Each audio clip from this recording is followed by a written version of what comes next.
Moving into our next story of the day, as always, hit that like and subscribe button. We have a sitting congresswoman claiming that reparations could have slowed the spread of COVID-19. No, I am not kidding. It just keeps getting better. This Friday episode it's great. It's great because Democrats are just giving us nothing but content here. Congresswoman Sheila Jackson Lee, a Democrat of Texas, claimed that if reparations for slavery had been implemented, I can't even get through this without laughing, that might have helped to contain the spread of COVID during the global pandemic. You can't make this up. You can't make this up. These people exist. We got a video clip of it. I was going to show it a little bit later, but let's just get to it because it's too good. Stands on the basis of facts. There is no doubt that we have been impacted. That DNA in the trajectory of slavery to today. For example, at COVID, black African Americans got COVID at a rate nearly 1.5 times higher than that of white people, or hospitalized at a rate nearly 4 times higher and 3 times likely to die. COVID hit us very desperately. Interestingly, a recent peer-reviewed study from Harvard Medical School suggests that reparations for African Americans could have cut COVID-19 transmission and infection rates both among blacks and the population at large. Hey, Harvard said it, folks. Harvard said it. Reparations are curative. They're not punishment. The analysis continued to look at data throughout the nation. Stands on the Hey, reparations cure COVID too, huh? You guys. I'm so happy to present this to you. I don't know if you can tell, but I'm all giddy. It's been a while. It's been a while since we had something this rich. I think the last time something made me laugh this hard was when they said that working out exercise was racist. I kid you not. That's going way back like a year ago. This is too good.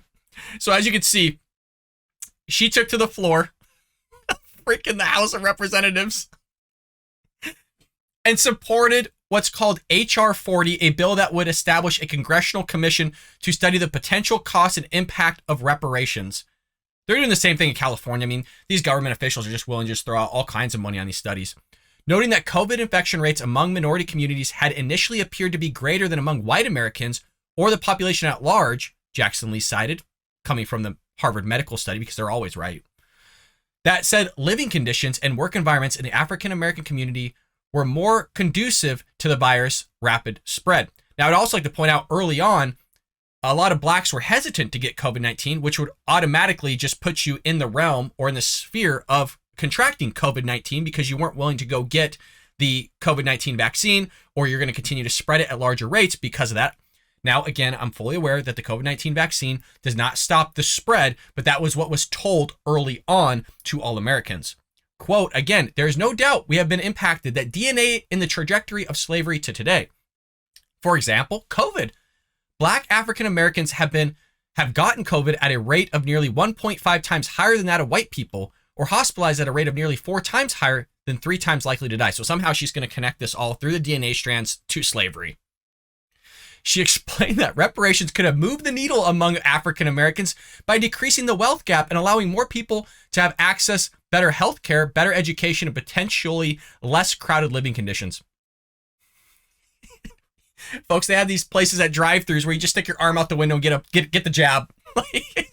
Like you're getting your hand barcoded or tattooed. I'll take the jab. There wasn't much to it. It's just the fact that African Americans just weren't going out and getting this whole thing. But it's not going to stop them from pushing this whole reparations thing, which we continue to hear. Reparations is not going to solve anything. And I got an analogy here for you, folks. I got the data for you to explain why. As somebody that teaches finance, I'm not saying I'm the end-all be-all knowledge, but a big thing with personal finance, meaning somebody receiving money or pushing money out, doesn't matter, is behavioral. Personal finance is 80% behavior, 20% head knowledge. Within that 80%, 40% of that 80% is habit. Just because you give people money does not mean that's going to change anything. Does not mean that's going to change the spending behavior or the personal behavior or the cognitive behavior of that individual. Why do I say this and what do I have to back it up that will connect this? Was the student loan debt forgiveness. Now, I know that it's been stopped, but early on, if anybody that's an old viewer of the Bald Brad Show, we did talk about this. This isn't the first time I've brought this up, where I said, even though you're going to just completely wash out everybody's debt that has $10,000 or less based on a certain threshold of income, that doesn't mean that their spending habits are going to change. It doesn't mean that you just help them and give them some relief. They will put themselves back into debt based on their spending behavior. Here's some proof here. I'm going to give you a little bit of background here. The Biden administration illegally put through or tried to put through the student debt forgiveness program and will result in hundreds more dollars per month being freed up for those who carry or currently owe ultimately money to somebody. Now, what Biden calls forgiveness really amounts to a transfer of debt from people who borrowed the money to people who did not. Taxpayers will be picking up the tab for borrowers whose debt is reduced, which means they're ultimately subsidizing the purchases that borrowers make, which we've talked about. That's nothing new here. Now, here's a new survey that just came out. The new survey found that 73% of borrowers who have had their debt reduced plan to spend their extra money on non-essentials, such as travel, eating out, and new technology. 36% said they would buy a new gaming system, and 27% said they'd gamble with the extra money. Why do I bring this up? Is just because you give reparations, which I don't think you do, and we'll get more to that in a second, doesn't mean you're going to change or deviate the spending behavior of the individual in terms of their personal finance. They will continue generally to make the wrong decisions with their finances because if they couldn't pay off their student loan in the first place or having trouble to do so, meaning that they took out a loan or some sort of debt that they shouldn't have in the first place by making a sequence of bad decisions, which ultimately led to that debt in the first place. And that's going to continue to take place because most people don't change their spending behavior because 80% of that, again, is behavioral, 40% is habits, and that habit hasn't changed.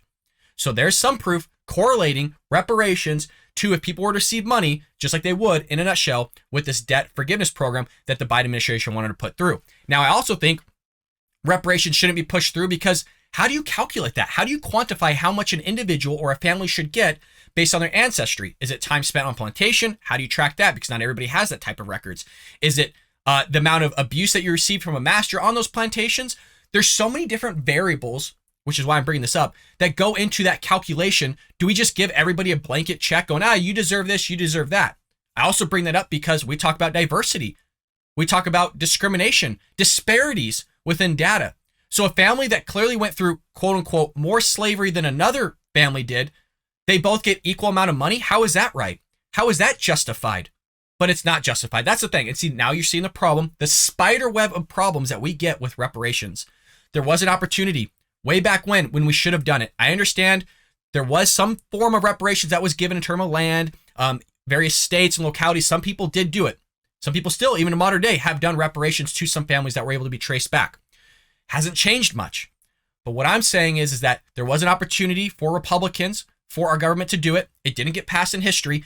It's just past that time. If it's taken multiple family generations to change their personal financial behavior, it's not racism. I know people don't want to hear that. It's not. It takes one generation to fork your family tree. There's a series of bad decisions that have been made by a family to ultimately be at the stage multiple generations later to be where they're at. Now, it's not a blanket statement, so be careful here, folks. Don't put words in my mouth. I'm not trying to say that what I just said applies to everybody's situation, but to a lot of situations, it does. A lot of people are in a tough situation because of slavery. I'm not discrediting that. Not whatsoever. I'm not saying there haven't been people that have been impacted in modern day from redlining. I'm not saying that. I'm not saying that there aren't people that are impacted from racism. What I'm saying is the vast majority, though, just because you receive a reparation, it's not going to fix anything. If you haven't made the decision through multiple generations to fork that family tree by making the smart investments, there's millionaires out there. If you just do $100 a month, that's $3 a day. You can find that between the couch in some places, or hell, just walking on the street, mowing people's grass, doing something, some sort of side gig that's not a lot. $3 a day, $100 a month, you would be a millionaire by the time you retire. You just forked your family tree, but people don't want to do it. They would rather complain that there's racism out there. They would rather complain that they are down in the dumps. They would rather complain about this or that. Do you guys ever see me complaining here on the show? I work like 3 jobs.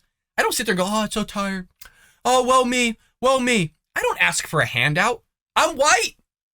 Am I asking for some sort of reparations or whatever about this or that because my ancestry and the things that have happened to my family? I'm part Native American like Elizabeth Warren here. Do you see me asking for all these handouts? Do you see me begging for money? Do you see me begging for this or that?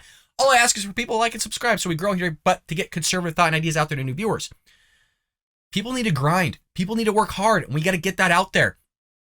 Do I have to work 3 jobs? No. But financially, it would be great because I will have hopefully set for myself a nice retirement when I'm older. But you grind now while you're young so that you can live like no one else now to be able to live like no one else in the future, folks. I know a lot of people don't agree with this reparation stuff that I'm proposing, but I'm sorry, that's my opinions and, it's authentic. I hope you enjoyed that clip from the Bald Brad Show. If you did, make sure to hit that subscribe button so you can stay up to date on all our future content.